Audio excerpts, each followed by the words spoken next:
आपण बघत आहात आवाज कसमादेचा।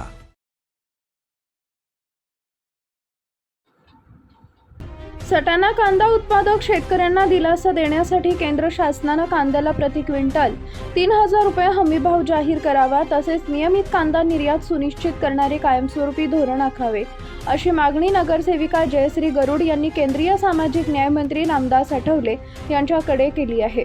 यासोबतच अत्यल्प दराने कांदा विक्री करणाऱ्या शेतकऱ्यांना प्रति क्विंटल 1000 रुपये अनुदान देण्याचीही मागणी करण्यात आली आहे। याबाबतचे निवेदन जयश्री गरुड यांनी नामदार आठवले यांना दिले असून पंतप्रधान नरेंद्र मोदी, वाणिज्य मंत्री पियुष गोयल तसेच कृषी मंत्री शिवराज सिंग चौहान यांच्याकडे पाठपुरावा करण्याची विनंती केली आहे। विशेष म्हणजे नामदार आठवले यांनी तात्काळ संबंधित मंत्र्यांकडे या मागणीबाबत पाठपुरावा सुरू केल्याचं सांगितलं जात आहे। नामदार आठवले बागलाण दौऱ्यावर आले असता नगरसेविका गरुड यांच्या निवासस्थानी भेट देणार होते, मात्र ऐनवेळी ती भेट रद्द झाल्यानं त्यांनी गरुड यांना मुंबई येथील निवासस्थानी बोलवले होते। त्यानुसार रविवार दिनांक 17 रोजी जयश्री गरुड यांनी भेट घेत कांदा प्रश्नांसह प्रभागातील विविध कामांबाबत चर्चा केली। निवेदनात नमूद करण्यात आले की देशातील सर्वाधिक कांदा उत्पादनात महाराष्ट्र होते आणि नाशिक जिल्ह्यातील बागलाण, कळवण, मालेगाव व देवळा परिसर हा कांदा उत्पादनाचा प्रमुख पट्टा आहे। या भागातील अर्थव्यवस्था मोठ्या प्रमाणात कांदा पिकांवर अवलंबून असतानाही गेल्या काही वर्षापासून शेतकऱ्यांना उत्पादन खर्चावर आधारित बाजारभाव मिळत नसल्यानं आर्थिक संकट ओढावलंय।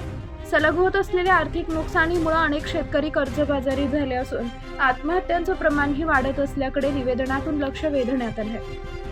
त्यामुळे कांद्याला किमान 3000 रुपये प्रति क्विंटल हमीभाव जाहीर करण्यासोबतच बाजारभाव कमी असताना विक्री केलेल्या कांद्यांवर प्रति क्विंटल 1000 रुपये अनुदान देण्याची कायमस्वरूपी योजना लागू करण्याची मागणी करण्यात आली आहे। दरम्यान सटाणा नगर परिषदेच्या प्रभाग क्रमांक 2 मधील आदिवासी, दलित व कष्टकरी नागरिकांसाठी घरकुले मंजूर करण्याची ही मागणी गरुड यांनी नामदार आठवले यांच्याकडे केली आहे। यावेळी सर्व प्रस्ताव एकत्रित सादर करण्याच्या सूचना देत सामाजिक न्याय विभागामार्फत केंद्र शासनाकडून जास्तीत जास्त निधी उपलब्ध करून देण्याचे आश्वासन नामदार आठवले यांनी दिले।